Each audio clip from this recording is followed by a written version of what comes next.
Halo, Assalamualaikum warahmatullahi wabarakatuh.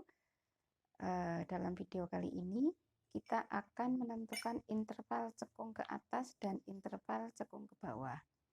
Ya, nanti kita akan berangkat dari titik stasioner, sehingga dalam video kali ini tidak kita tampilkan, tidak kita bahas bagaimana cara menentukan titik stasioner ya. Asumsinya sudah ketemu titik stasioner, nanti dari titik stasioner kita akan tentukan interval naik, interval turun, dan interval cekung ke atas dan cekung ke bawah. Ya, ini soalnya ya. Jadi ada sebuah fungsi ya, fx sama dengan cos 2x plus pi untuk interval antara 0 sampai 2pi. Ya, kita menentukan titik stasioner, interval naik dan interval turun, interval cekung ke atas dan interval cekung ke bawah. Berikut ini adalah proses menentukan titik stasioner, cuma tidak kita bahas detail. Kita mengingatkan kembali untuk syarat stasioner adalah turunannya sama dengan 0, kemudian menjadi sebuah persamaan trigonometri, ya, persamaan sinus ya, dan ini diselesaikan, kemudian kita sudah menemukan titik stasionernya nih teman-teman. Ya, kita mau langsung ambil di titik stasionernya ya. Kita sudah ketemu titik stasioner di mana x sama dengan 0, x sama dengan setengah pi, x sama dengan pi, x sama dengan 3/2pi, dan x sama dengan 2pi. Ya, oke. Dari proses ini kita akan lanjutkan ya untuk menentukan interval naik dan interval turun serta interval cekung atas dan cekung bawah. Oke, ya, baik, kita lanjutkan. Kita ambil dari apa tadi, titik stasioner. Apa sih artinya titik stasioner? Ya, kita coba petakan ya. Kalau ini 2pi, ini pi, berarti di sini setengah pi, di sini 1/2 ya, atau 3/2pi. Oke, kita masukkan di sini ada stasioner, x-nya sama dengan 0. Berarti ini titik stasionernya sama dengan setengah ini, sama dengan 1, kemudian 3/2, dan 2. Ya, dari sini sebenarnya teman-teman bisa kita lihat polanya. Kita ketemu satu saja ya, satu interval ini. Pertama 0, kemudian titik kedua setengah ya. Ini berarti kan jaraknya ringnya setengah. Maka yang berikutnya pasti ditambah setengah menjadi 1pi ya. Kemudian tambah setengah lagi 1/2pi, dan tambah setengah lagi 2pi ya. Jadi ini bisa kita pakai kalau kita mengerjakan soal pilihan ganda ya. Untuk menentukan titik stasionernya, asal ketemu 2 titik, kita lihat jaraknya, kemudian berikutnya pasti sama karena ini nanti simetris. Ya, baik. Dari ini yang kita perlukan adalah kita menentukan nilai stasionernya, teman-teman ya. Nilai stasioner. Nilai stasioner. Dari mana nilai stasioner didapat? Nilai stasioner didapat jika kita memasukkan sudut ini ke dalam fungsi awal ya, fungsi awal y atau fx, soalnya adalah cos 2x plus pi. Nah, x-nya ini merupakan sudut yang kita temukan tadi. Sehingga di sini cos, nah kita mulai dari 0 ya. 2 kali 0 plus pi sama dengan cos 0 plus pi. Berarti sama dengan cos dari pi. Pi itu 180 ya teman-teman. Jadi ini cos 180, kita tahu cos 180 adalah min 1. Maaf ya, ini ya. Sekali lagi tadi kita masukkan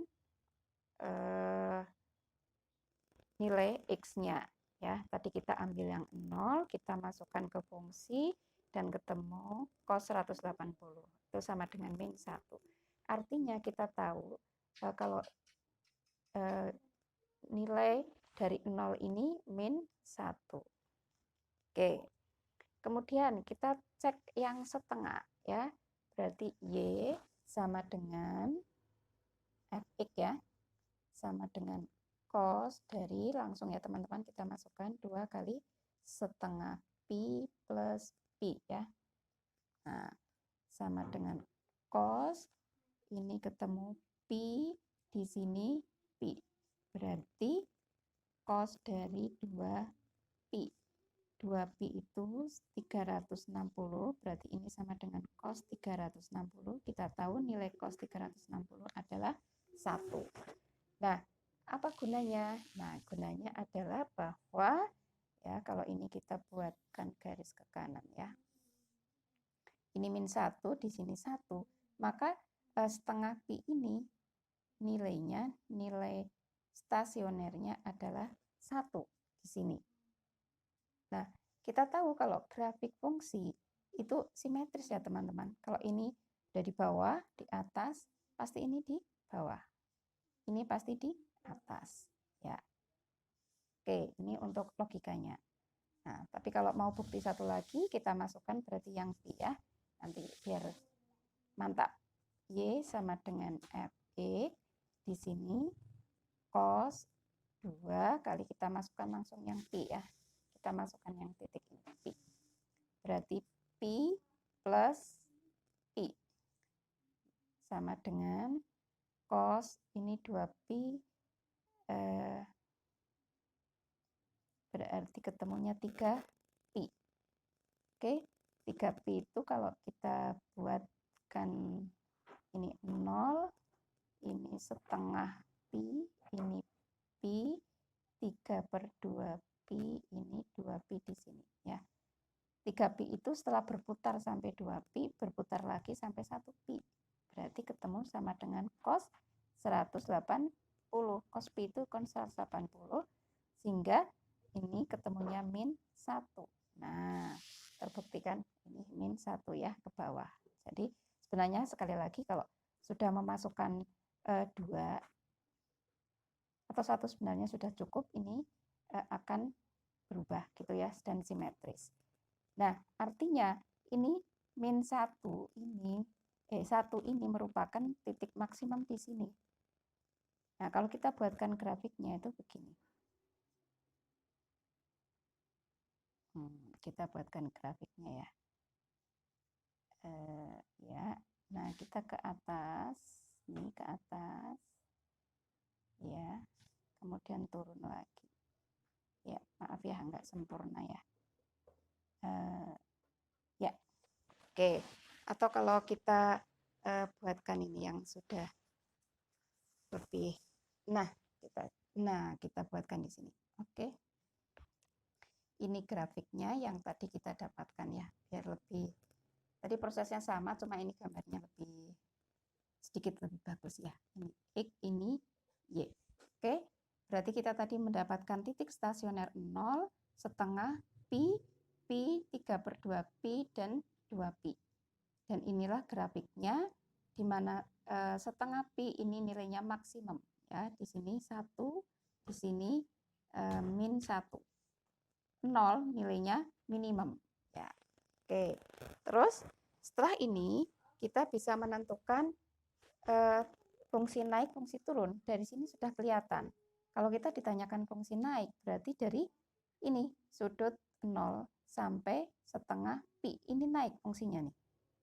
Ya, jadi yang ini fungsi naik, ya, ini fungsi naik. Ya, yang di sini fungsi turun. Ya, di sini fungsi turun. Ini turun. Fungsi turun, ya. Oke, dan ini naik, ini turun. Sehingga kita bisa menjawab dengan mudah. Menentukan fungsi naik dan turunnya adalah, kita lihat ya. Ya. Oke, berarti kita tentukan fungsi naik. Interval fungsi naik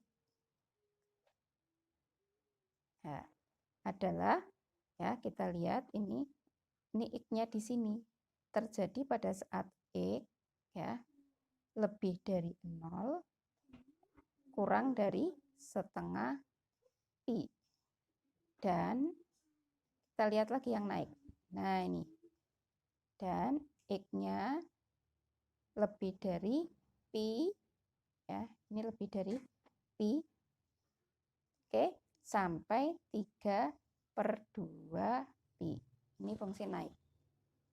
Berarti fungsi turunnya kita tinggal melihat saja dari gambarnya, ya. Fungsi turun, interval fungsi turun,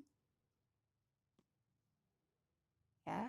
Kita lihat, ini yang turun nih. Ini turun 1, ini turun yang kedua.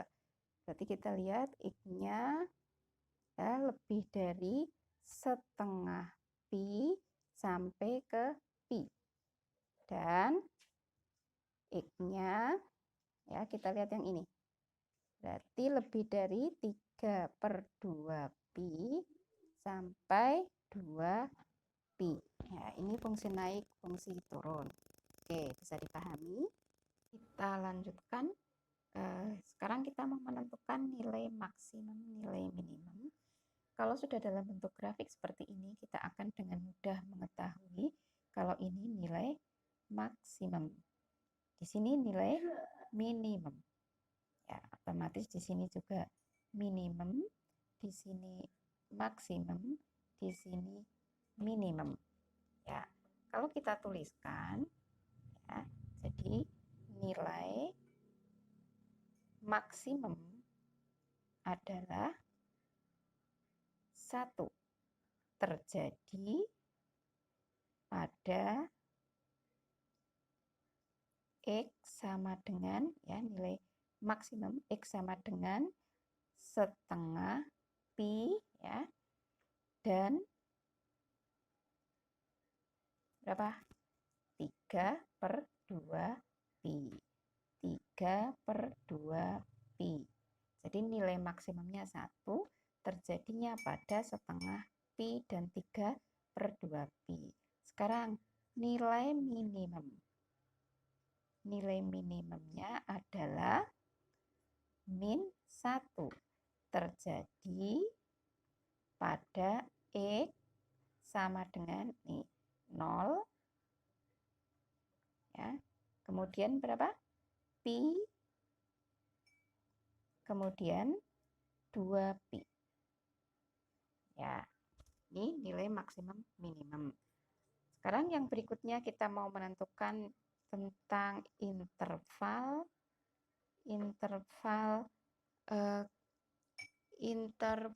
cekung, ya. Interval cekung ke atas, interval cekung ke atas, dan interval cekung ke bawah. Ya. Oke, kita konsen di gambar ini, ya. Yang disebut interval cekung ke atas tuh yang ini. Ini cekung ke atas. Ini juga cekung ke atas. Ini cekung ke atas. Kalau ini cekungnya ke bawah. Jadi menghadap ke bawah, ya. Cekung menghadap ke bawah, ini cekung ke bawah. Cuma kita belum tahu. Misalnya ini A, ini B gitu ya.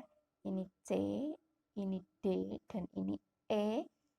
Nah, A itu di X sama dengan berapa, B-nya di X sama dengan berapa, C-nya X sama dengan berapa, demikian juga D dan E. Nah, ini kalau kita melihat grafiknya, kita bisa menentukan dengan lebih mudah karena OA itu setengah dari titik stasioner, ya. Ini titik stasionernya kan setengah ya jaraknya, ya. Nah, ini setengahnya, berarti di sini 1/4 pi. Oke, ini 1/4 pi. Ini juga setengahnya. Nah, kalau kita coba lihat ini tambahnya 1/4 ya. Ini setengah tambah 1/4, berarti di sini 3/4 pi. Ya. Di sini pi, ya. Pi itu kan 4/4. Berarti di sini 5/4 pi. Di sini 6/4 atau 3/2, di sini 7/4. Di sini 8/4 atau 2 pi. Ya, saya pindahkan ke atas ya. Di sini 7/4, ini 5/4, ya. Ini nggak ada tempat ya, ada di sini. Ya. Berarti bisa kita katakan berarti lengkung atau cekung ke atas adalah dari 0 sampai 1/4 pi. Terus 3/4 pi sampai 5/4 pi. Terus 7/4 pi sampai 2 pi. Itu untuk interval cekung ke atas. Interval cekung ke bawah adalah, nih, interval cekung ke bawah dari A sampai B ya, 1/4 pi sampai 3/4 pi. Kemudian yang satunya lagi adalah 5/4 pi sampai 7/4 pi. Nah, kita tinggal menuliskannya. Ini untuk interval cekung ke atas, di mana X-nya adalah dari 0 sampai 1/4 pi, kemudian cekung ke atas lagi X-nya 3/4 pi sampai 5/4 pi, kemudian satu lagi ya, ini 7/4 pi sampai 2 pi. Kemudian yang cekung ke bawah ini A sampai B ya. Berarti kita tuliskan ini dari 1/4 pi sampai 3/4 pi. Satunya lagi cekung ke bawahnya adalah dari 5/4 pi sampai 7/4 pi. Ya, berarti insya Allah semua nilai sudah kita dapatkan poinnya. Dari gambar ini bisa kita baca. Ayo sekali lagi, untuk stasionernya kita lihat stasioner. Stasioner itu yang menyebabkan nilai maksimum minimum ya. Nih, stasionernya adalah 0, setengah pi, pi, 3/2 pi, dan 2 pi. Ya. Nilai stasioner dari 0 adalah min 1. Ini merupakan nilai minimum. Nilai stasioner dari setengah pi adalah 1, merupakan nilai maksimum. Fungsi naik terjadi ini di sini ya, dari 0 sampai setengah pi. Nah, yang disebut kecekungan adalah ini cekung ke atas, ini cekung ke atas, ini cekung ke atas, ini cekung ke bawah, ini cekung ke bawah. Demikian teman-teman, semoga bisa dipahami, semoga bermanfaat. Billahi taufiq wal hidayah. Wassalamualaikum warahmatullahi wabarakatuh.